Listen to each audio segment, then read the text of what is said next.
All right, welcome to session number 33 of an introduction to biblical prophecy. I'm Dr. John McMath. I'm joined here by my friends in Italy, the Philippines, here in the United States, and around the world. It's kind of a fun thing that we've been doing for 3 years during the pandemic and afterwards. And I'm happy that this session works for so many people. We've been studying the book of Revelation now for a while, and we're slowly making our way through it. Today, we're going to uh, move into chapter 16 and 17. We'll get into the curse on Babylon, the Battle of Armageddon, all kinds of important stuff, and most of it difficult. Just about everything in these last chapters of the wrath section of Revelation are difficult. Just about everything is difficult. Part of that is because it obviously hasn't happened yet, and so we're looking at things that haven't happened and trying to make sense, in some sense, of what's going on here. So let's continue with that. I'm going to, let's see here if I can keep my Bible up. I've got too many computers, so I'm finding a use for all of them. No, not really. My Bible has print that's so small that I ended up having to pick it up and read it. My eyes are so bad that it's just that way. So I use a computer, a little tablet computer with the Bible in really big print. That's what I've got over here on the left. And then to make sure that my signal is going out, I've got another little tablet up here, and I've got my notes over there on one screen, and I've got the Zoom thing on this screen. I've got too many computers in the room. I had to open a window because it was starting to get hot in here with all the. So here we are in the book of Revelation. Let's go ahead and share the screen. See if I can do this. All right. Looks like my Zoom interface has upgraded since the last time I used it, and so it's doing some things that are a little differently. That's all right. Last time we got as far as the interlude between the trumpet judgments and the bowl judgments. And the really important thing here is a message of doom for the worshipers of the beast. Now we spoke of that beast. We've actually got two beasts. There's a political, economic beast, and there's a religious beast. What we sometimes call the Antichrist and the false prophet, although the two of them are really allies. They're working together for the same ends. And the religion is not really a religion, and the political economic system is a tyranny. It's a totalitarian system where Antichrist will attempt to control the entire system. I've mentioned before that it seems unlikely that Antichrist or the Antichrist character ever completely conquers the world. It just doesn't seem like he does that because he's always at war. He's always got something going. This picture of old-fashioned reapers with the horses knocking down corn in the field is the way the angels will mow down lines of people in this judgment. So that's where we left off. We're going to continue from there into the seven bowl judgments. This photograph was actually taken in a pottery shop in Hebron many moons ago. And this is what those bowls look like. There'll be big clay bowls. Now maybe God, in his wisdom, has shifted over to stainless steel or plastic Tupperware or something like that. But back in the day, if you talked about bowls, you would be talking about a clay pot like this. They were extraordinarily common. So it's just this thing that's going on.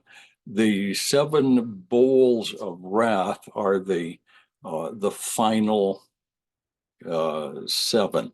This is the conclusion of the whole thing. And the seven bowls have the same kind of pattern as the other sevens that we've seen. There's a 4 and a 2 and a 1. And in this case, the 4 all come together and they're fairly close. The fifth and sixth bowls have to do with a judgment on Babylon. And that's a very interesting thing because Babylon gets an awful lot of attention in the Bible. As I mentioned once before, Jerusalem is the most mentioned city in the Bible. It occurs about 2,000 times, maybe 4,000. I've forgotten, large number of times. The city of Babylon is mentioned about 200 times. Not nearly as many, but way ahead of whatever's in second place, or third place. I think the next city in line of numbers of references is Jericho, mentioned 19 times, as I recall. So it's and everything else is way behind. Rome is mentioned only 2 or 3 times in the whole Bible. Never in the Old Testament, several times in the New Testament when Paul's on his way to Rome, but is hardly ever mentioned. The end time power seems to be some development out of Babylon, because Babylon keeps coming up. The judgments on Babylon in the Old Testament go for chapters. 2 chapters in Isaiah. There's a chapter in Ezekiel, half a chapter in Jeremiah. It's such an important name, and when we think of it, it's going to start making some sense because the patterns that we see all through Scripture. So let's begin. 16 and beginning at verse 1, I heard a loud voice from the temple saying to the 7 angels, go and pour out on the earth the 7 bowls of the wrath of God. And this is like the others. It's 7 trumpets announcing the wrath of God and 7 seals of the scroll with the wrath of God. The entire tribulation period is characterized by the wrath of God. That's a really important concept. We know in the New Testament, where is it in Paul? It says, for we are not appointed to wrath, but to receive salvation from our Lord. Wrath is not our future. Now, discipline may be in our future, chastisement for behavior, whatever, that may be in our future, but not wrath. The wrath of God is saved for the godless. It's for those who have rejected salvation. This is not something that the church can ever endure. Now, the church will endure the persecutions of the ungodly. The church will endure tribulations. Anybody who says that the rapture doctrine was invented because Christians are just afraid of having trouble hasn't read their Bible. The church has been persecuted from the beginning. Today, the persecutions on the church worldwide are massive. In the Sudan, South Sudan is a majority Christian area that's being taken over by Muslims, the Boko Haram people. I just read the statistics this morning. 1 1.5 million people have died in those wars. Some 45,000 people have been captured for the slave trade by the Muslims. We never hear about this in the West. It's as though Africa doesn't matter. Persecutions on Christians in Southeast Asia and the Asian subcontinent, India, have been growing. So the persecution didn't stop with the first 3 centuries in Europe. It continues. And we're seeing that accelerate. I believe toward the end time, the persecutions on the genuine church will expand. And we in the West, the Western civilization, the Christian West, are not going to be exempt from this. So go out and pour on the earth the 7 bowls of the wrath of God. And the first angel went and poured out his bowl on the earth, and it became a loathsome and malignant sore on the people who had the mark of the beast and who worshiped his image. Okay, we remember the mark of the beast from last time. This is some kind of an indicator on the back of the hand or on the forehead that is most likely readable by some machinery that the beast has built. Now, today we have things like that. You could print an indelible barcode on the back of the hand, and that would read it. But there are actually better things. An injectable microchip just under the skin someplace, painless, unnoticeable thing, would carry all of your information. It could be done today. We could do it right now. If it were put into mass production, it would be easy enough for all of the industrialized nations to have a 24-hour a day permanent record of everybody everywhere. And it would keep your financial records, no problem at all. So that at any time you needed to buy something, you just show the back of your hand or scan your forehead, and the machine would read what's in your account and tell you that it's okay to buy whatever it is, and out you go. And if you happen to be an American and you walked into a gun shop and tried to buy a new hunting rifle, it would decide that because you're a right-wing conservative, you can't have one. It'd be so easy to do, so that you can't buy or sell without the mark of the beast. Okay, and the worship of the image is something that goes back to Roman times, actually older than that. But in Roman times, it became a kind of a cottage industry. The Romans had temples for their major gods. And among the temples for the gods was a temple for the emperor. And every year, every Roman citizen was expected to show up at the temple with a small donation to the cause, keeping the temple open. It was a sign of submission to the Roman emperor. And it didn't cost much of anything. It was no big deal.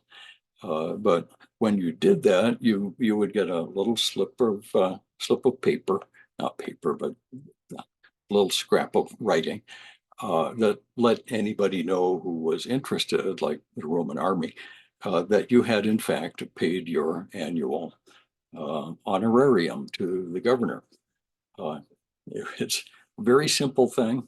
It didn't cost much, but it's amazing how many, particularly in the 3rd century, the late 200s AD, how many Christians died because they were unwilling to take the mark of the emperor. So something very similar to that is coming. The mark of the beast and the worship of the image go together. And the Antichrist will have an image made of himself, and the false prophet will demand that people worship that image. And I don't know how this will happen. Will it go on the internet? Will it be something that CNN will have live in all the airports? I don't know. But there's going to be a way of demanding that worship and of using that mark. And those who do that, the Bible says, are in for trouble. Uh, uh, Even though taking the mark and worshiping the beast is required for survival, it will be wrong to cooperate with the beast. And just in general, I think it would be important for us to um, figure out the characteristics of this beastly character, this beastly system, because at any time throughout all of history, it's probably wrong to cooperate with a godless beast. Uh, and if we see anything that's coming that's like that, it would probably be in our best interest to resist in whatever way is possible. So these people who had the mark of the beast ended up with loathsome and malignant sores. Loathsome and malignant could be a description of a lot of things, but the malignant part is saved in most of our languages for various forms of cancer. Loathsome means it's visible on the outside and it's obviously something really gnarly, something really nasty. And uh, we don't need to go past that, but that's what those loathsome sores are. It's a bad thing. People will die from this. The second angel poured out his bowl into the sea, and it became blood like that of a dead man, and every living thing in the sea died. Okay, the sea, and then in the third, the rivers are going to be turned to blood. Third angel poured out his bowl on the rivers and the springs of water, they became blood. Now, the question is this actual blood complete with white cells and hemoglobin and all the rest of it? I don't know. The Bible says blood here and back in Exodus. So one of the characteristics of the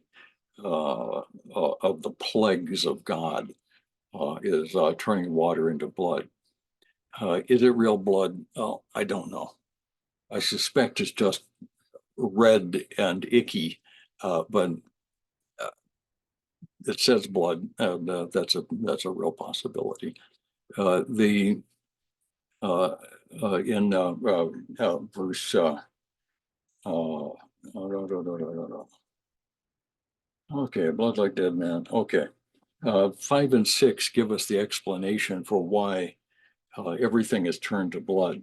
And I heard the angel of the waters saying, "Righteous are you, who are and who were, O Holy One, because you judge these things, for they poured out the blood of saints and prophets, and you have given them blood to drink. They deserve it." Yeah, this is cold-blooded. No pun intended. This is a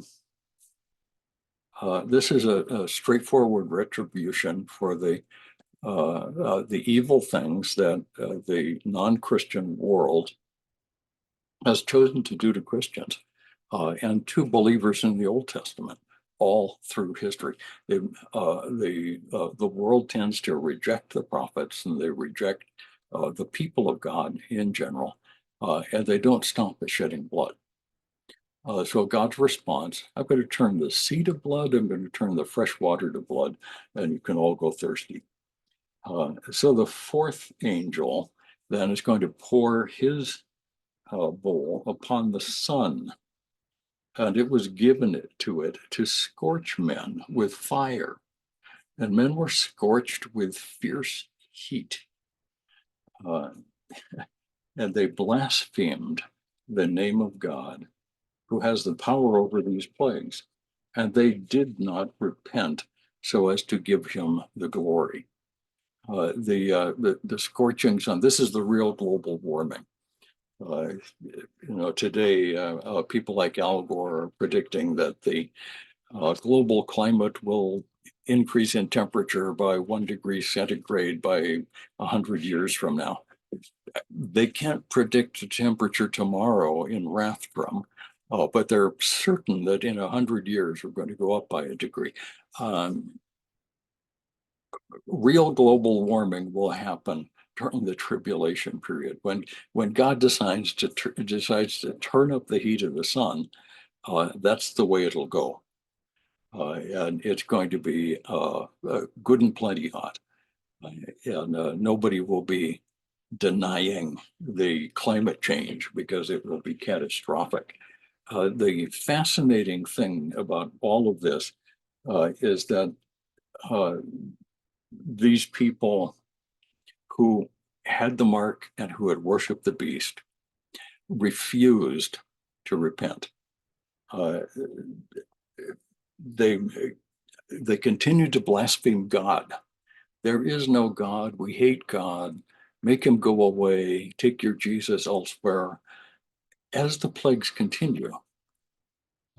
So this is the outcome of a life and a philosophy that rejects the character of God himself. And it's a sad thing, but there it is. The next bowls, let's see if I can make this happen. Yeah, bowls 5 and 6 are going to be a little more specific, and they're interesting. The fifth angel poured out his bowl. This is verse 10 of chapter 16. The fifth bowl is directed on the throne of the beast. And that he poured out his bowl on the throne of the beast, and his kingdom became darkened. Now, what does that mean? It says they gnawed their tongues because of the pain. Well, where's the pain coming from? I'm not sure. Is this the previous plagues that are continuing?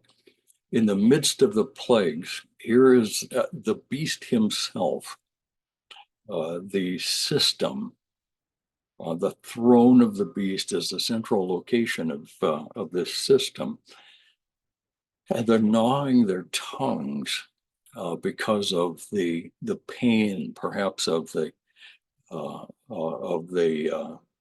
noxious, malignant sores all over them. This is an ugly picture, and it's a sad picture, as these are people who are really, really suffering.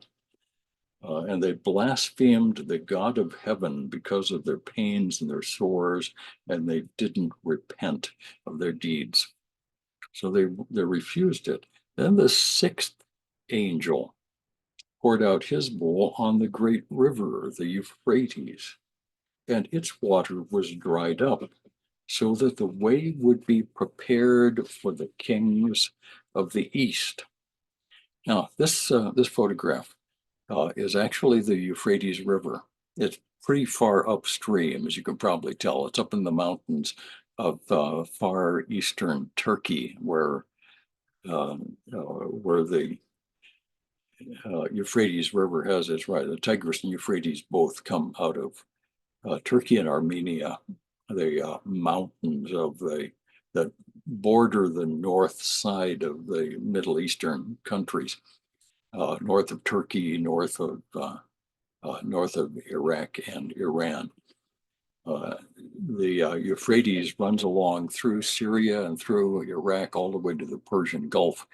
It's like 2,600 kilometers long. It's a really big river. And the Tigris is its twin river, just a little farther east, a similar course. And the Euphrates has played a central role in the rise of civilization. Very important on a lot of levels. There's a lot of mystery still associated with the Euphrates River.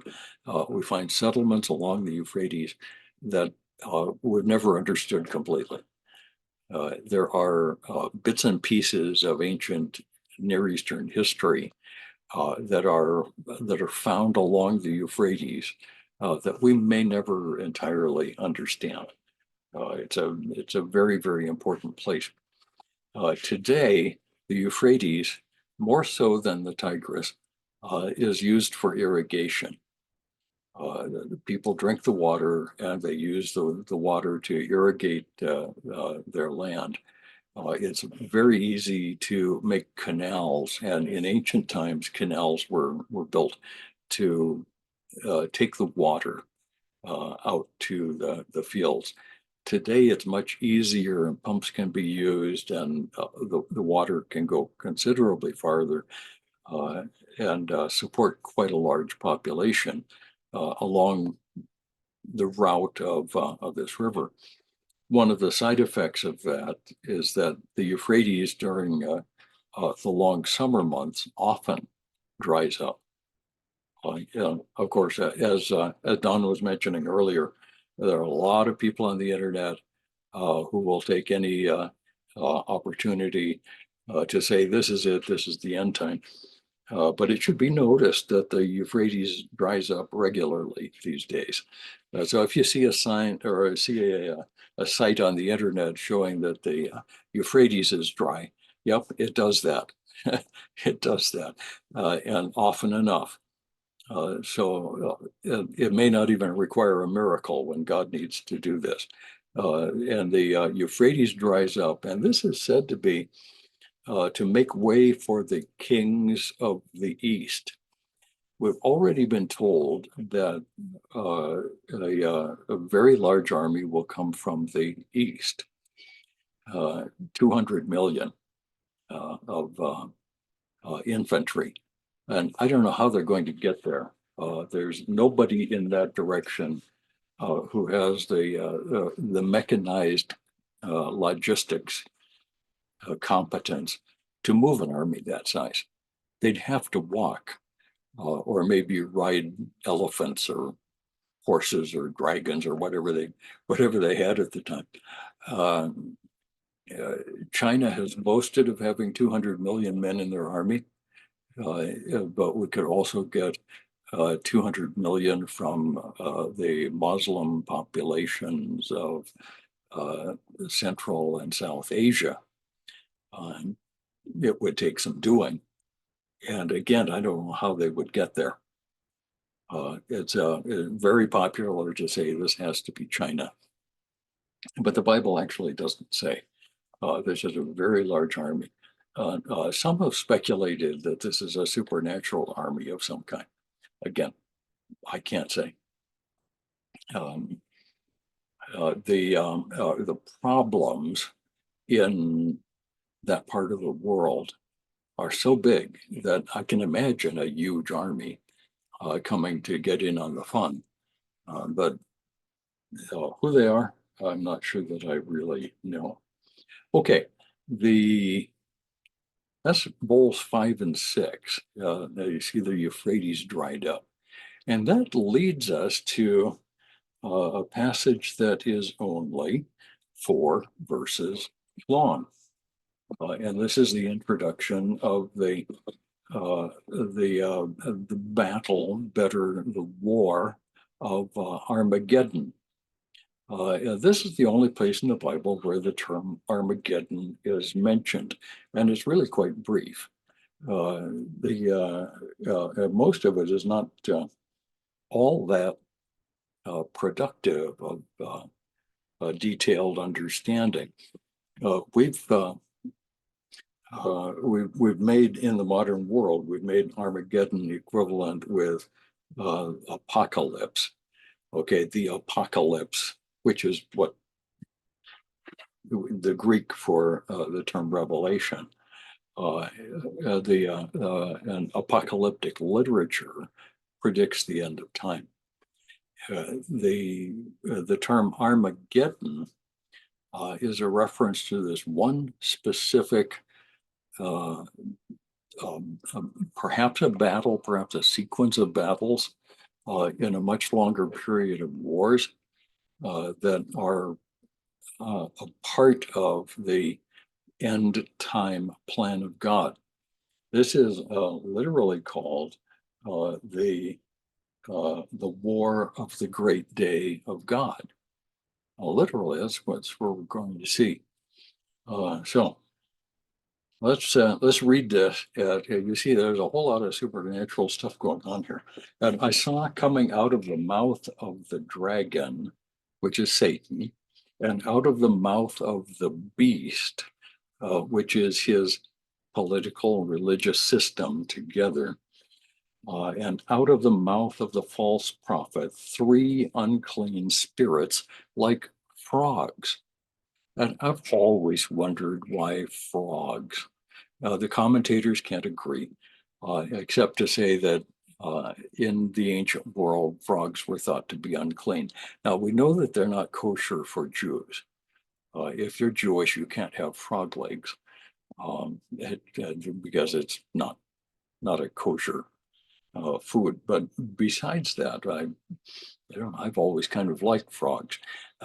So I don't know why the unclean spirits happen to be frogs, but they come from the dragon, the false prophet, and the Antichrist. And these are spirits of demons that perform signs which go out to the kings of the whole world. Okay, demonic miracles. Is it possible for Satan to do miracles? Yes, of course it is. Satan is a major spiritual being. He's angelic. He's spent his career around God and around other angels, and he has the ability to do miraculous things. The difference with demonic miracles is that they are always damaging. Satan is incapable of creation. He can't be constructive. God is constructive. He builds things. He makes things out of nothing. Satan can destroy things that are already intact. And one of the ways you can tell the difference between a society that is godly and a society that is satanic is whether they are constructive and creative, or are they destructive? Do they like to set up systems where people are free to build things and keep the results of their hard work? Is that the kind of system that we're looking at, or are we looking at a system that tends to suck the life out of a society and destroy what good is already there? And I don't want to make a whole lot of political applications here, but what kind of a society would you like to live in? We don't often get a choice in that. Most of us aren't independently wealthy, and we can move our yacht to a more pleasant harbor. We're stuck with the politics of the nation that we live in, and so we have to make the best of it. But you can tell the direction that a nation is going by whether the policies as a whole and the attitudes of people and the education, the media tend to build up or to tear down. And the demonic miracles, back in the book of Exodus, Moses made the water into blood. Okay, he made something. He made frogs. Okay, he made gnats. He made other stuff. Uh, and the magician were able to make the problems worse. So let's take the frogs. So Moses made the land abound with frogs, and the Egyptian magicians couldn't make the frogs go away, but they could make more frogs. They could make the problem worse. Demonic miracles tend to be destructive. And interestingly, this is what it took to attract the kings, which tells you something about the politicians of this end time. They are attracted by the outward flashiness of the miracles, and there's obviously great power going on. This is very attractive to politicians. They live and breathe power. So they're attracting kings, the kings of the whole world, kol haaretz. The term the whole world doesn't necessarily mean the entire planet. It certainly means uh, everybody who is going to participate in this, but I'm not sure that everybody is. It could happen. This could literally be part of a world war. But when we look at the Old Testament predictions of the end time battles, all of them involve a group of nations that surround Jerusalem. Jerusalem is at the core. Then in expanding circles out from there, you find the usual suspects, the Philistines, the Canaanites, the Moabites, Ammonites, Edomites, the Syrians. Farther out, you get the Hittites and the Assyrians and the Babylonians and the Persians and the Egyptians and sometimes the Arabs. Uh, those are the nations that are usually mentioned. North Africa, uh, the Arabian Peninsula, all the way up through Persia, coming around the top, through the stands, Afghanistan, the Uzbekistan, Tajikistan, all of the stands coming all the way around to Turkey. Those nations historically have been the enemies of Israel. And battles like Gog and Magog and the War of the Three Kings, the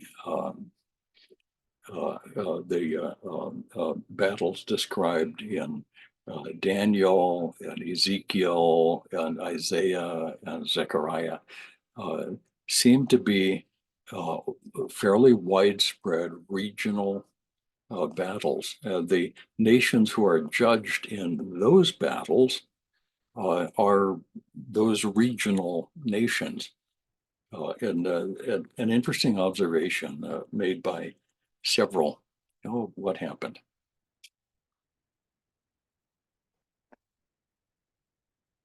I hate it when that happens. Here we go. Now let's see if I can share this, share, and I just love it when my stuff doesn't work. You ever have days like that?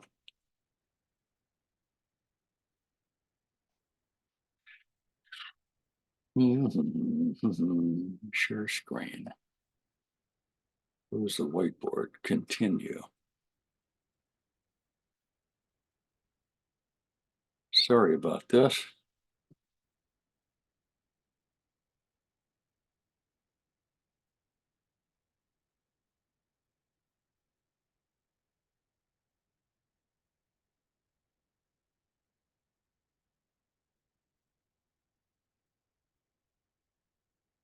Hmm. Okay. Amazing when the technology just decides to hiccup. Sorry about that.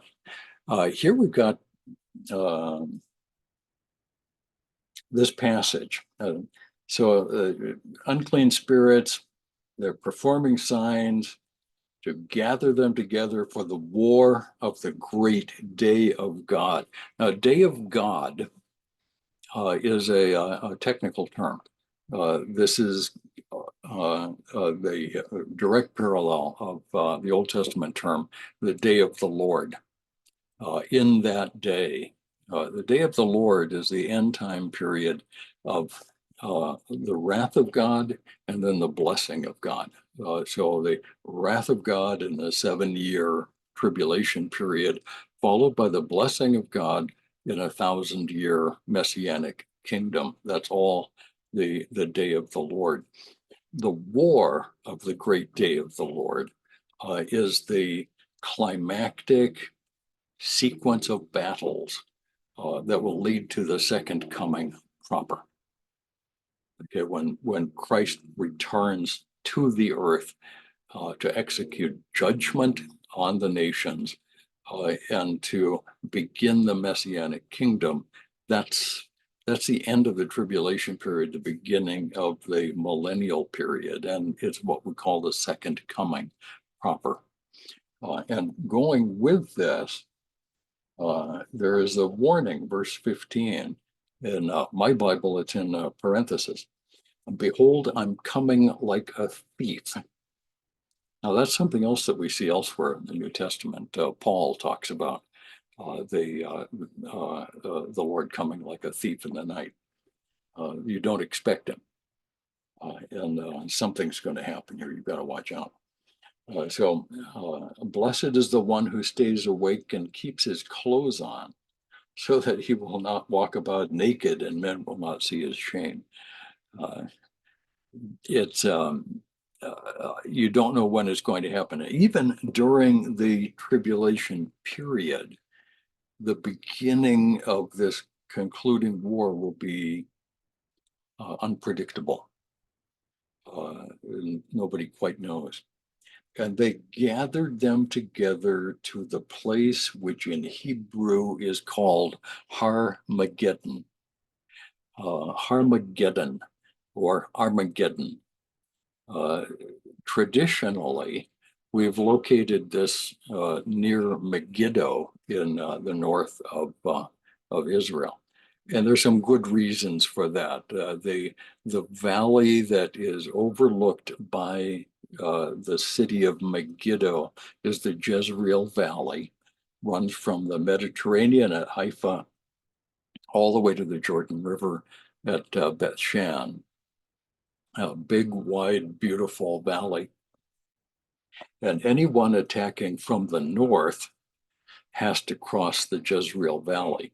From the Jezreel Valley, the only road, which comes down past Mount Tabor, everything else is too soft for tracked vehicles. An army coming from the north has to cross on that road, and it comes out at the tell of Megiddo. Behind that, the Carmel Ridge is peppered with Israeli bunkers. They have artillery up there that's pre-sighted on that road and other places in the valley, so that an attacking army coming from the north that got as far as the Jezreel Valley would have serious trouble getting on the high ground to the south, leading toward Jerusalem. So that's the reason that there have been at least 28 major battles fought in that valley at the foot of Megiddo. So traditionally, that's what we've always said. Just recently, a brilliant fellow by the name of Meredith Kline is one of my favorite scholars. And his suggestion in an article in the journal that all of us read, called JETS, the Journal of the Evangelical Theological Society, is the suggestion that the term Megiddo actually is a reference to the gates of Jerusalem. And he argues that the battle will be fought surrounding Jerusalem, the modern city of Jerusalem. It's actually a very good argument. So I'm torn. I like the traditional view because I've been to Megiddo many times, and it seems like a good place for a battle. On the other hand, the biblical emphasis is clearly on Jerusalem as the key point, the linchpin of the whole system. The destruction of Jerusalem and the retaking of Al-Quds, the Temple Mount, would be very high on the list of all of the players that we're talking about.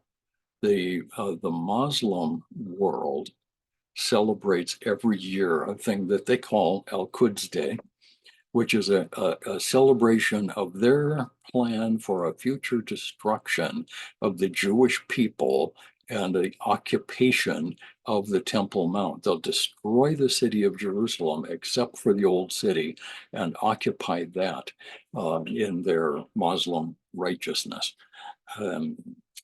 So,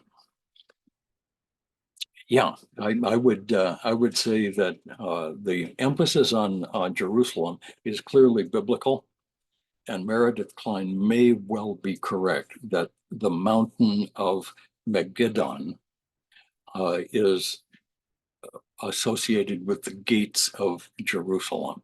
We'll have to wait and see. We'll be in heaven by that time, I suspect. And we can look down from there and see how it actually comes out. The biblical prophecies of the end time all include wars like this, wars and rumors of war.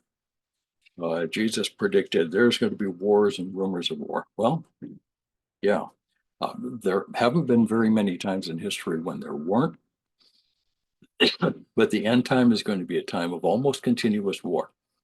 And there will be terrible suffering in many parts of the world, but there'll be a focus on Jerusalem. The antagonists in this battle are the group that I call the usual suspects, the nations that surround Israel. And here we have to go back and look at what we've already said in Ezekiel, Zechariah, Daniel, and Isaiah. When you look at the nations who will stand against Israel in the end time, they're all there. And these descriptions of the Battle of Gog and Magog, the Battle of the Three Kings, the various battles of the end time are all the regional powers who today are Muslim. Are we seeing the beginnings of that warfare today in Israel? It's possible. Definitely, the players are lined up on the battlefields. I don't think this is exactly it. I really don't, but it could be very close. Is Armageddon a worldwide war? I don't believe so. And I don't believe that that these final wars are necessarily nuclear. So that's from popular imagination. It has to be nuclear war, but I'm not at all sure that that's going to be true. So this is the only place that we see the Battle of Armageddon even mentioned. I'm going to very quickly get us into the last of the bowls, and it looks like that's where we're going to end today, but let's see how far we get. Okay, the seventh bowl is introduced here in the end of chapter 16, and there's a brief introduction. The seventh angel poured out his bowl upon the air. And a loud voice came out of the temple from the throne saying, "It is done." So this is it. This is the concluding climactic event of this war. There were flashes of lightning, sounds and peals of thunder. There was a great earthquake, such as there had not been since man came upon the earth. So great an earthquake it was, and so mighty. So this is it. The wrath of God is complete with this. And the focus of it is in verse 19. The great city, which is Babylon, was split. Now, these are this photograph in the background is the ruins of Babylon. It has never been rebuilt. The city here is called a city, and of course, Babylon and Jerusalem are the axis of prophetic literature. So, where is Babylon? What is this great city? And the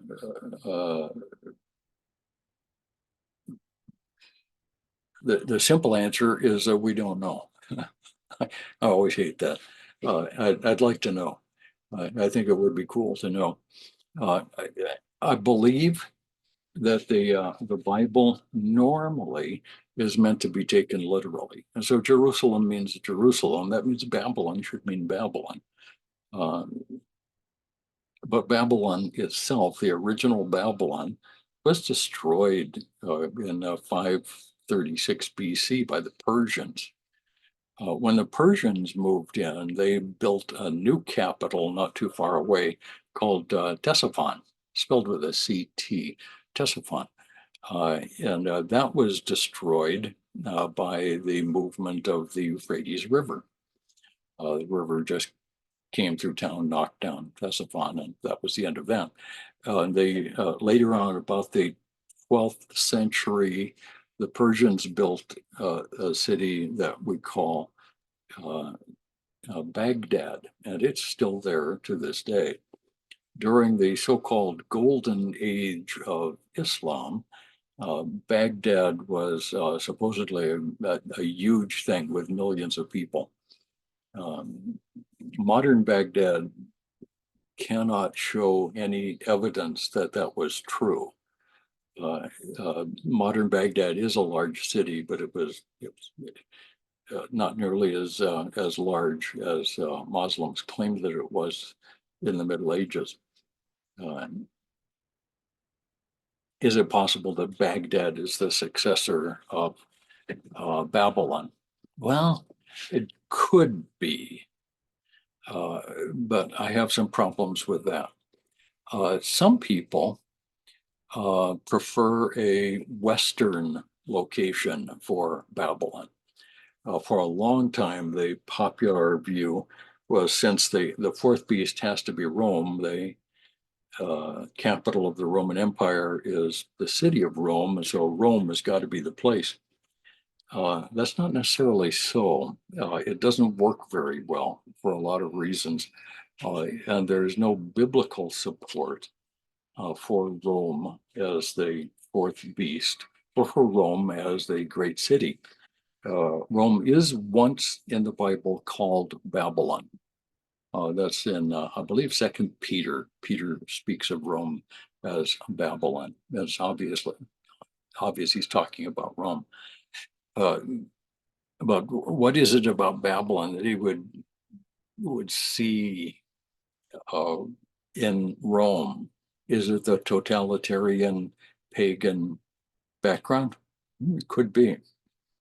A fellow by the name of Walid Shobat, is converted Muslim, suggests that the best identity for Babylon, well, would be Mecca and its vicinity. So Saudi Arabia and the capital city of Mecca. Is that possible? No, barely. I have a lot of questions about that. I think clearly Babylon is a Middle Eastern location. I think it's a symbol of Middle Eastern Muslim rule. But I'm not sure that we have a specific city that we can identify as Babylon. It's probably Middle Eastern, it's most certainly Muslim. Perhaps it's somewhere in Iran rather than in Arabia, but I don't know. Yeah, later on, we're going to get the description of this. It's obviously associated with seaborne trade. So the oil shipments that come through the Persian Gulf come to mind very, very quickly. So it's probably Middle Eastern, probably Muslim, probably somewhere on the Persian Gulf or maybe up the Gulf of Iran. Could be. Could be. But is it a specific city or is it just the system? We don't know. So the great earthquake has happened. The city is split into 3 parts, and the cities of the nations fell. Okay, so there are more nations that are going to fall, or more cities that will fall in all of the Gentile nations. Is this the whole earth again? No, probably not. It's probably regional, but it's a very large region. Israel sits on what, about 1.5 or 2% of all of the land that is occupied by Islam. That's a tiny little sliver, and yet it's a problem for Islam because they want it. It used to be theirs for a while. They took it, so it's theirs now. Anybody else who comes as a crusader, not a bad guy. Seems to be that's how it works. So the great city is split. Babylon the Great was remembered before God to give her the cup of the wine of his fierce wrath. And every island fled away, and the mountains were not found. This is quite the earthquake. And huge hailstones, about 100 pounds each, 50 kilos for those of you of European persuasion. Heavy hailstone, that would be enough to kill you, came down from heaven upon men. And men who survived that blasphemed God because of the plague of the hail and because its plague was extremely severe. So this is the closing event, this destruction of the armies of the nations that surrounded Jerusalem. And that happens before the second coming of Christ actually happens. In chapter 17, we're going to see the fall of Babylon itself. And there we'll get a lot of details about who Babylon is and what Babylon is about. And perhaps we'll understand the identification a little better. I'm not sure that I will, but perhaps we will. And we'll come back to that next week. Sorry for the stop this share. Sorry for the technological glitch. We'll see if I can find out what it was doing between now and next week. We appreciate you guys. Love you a bunch. I'm going to open this up so we can say bye-bye. Yeah. Bye-bye to everybody. We'll see you next time. Bye-bye. Helpful, holler at me if you need to. You know my messenger. So bye-bye everybody. Bye Don. Bye Oscar. Thank you. Bye. Thank you. Bye, Roger. Hey Roger. Good to see you, man. Ciao. Bye, Take- Ciao, Donna. ciao. Ciao, ciao. Ciao. Ciao, Pastor Roger. Come on, Anton. Good to Ciao, see ciao. Ciao. you. All right. Bye-bye, guys.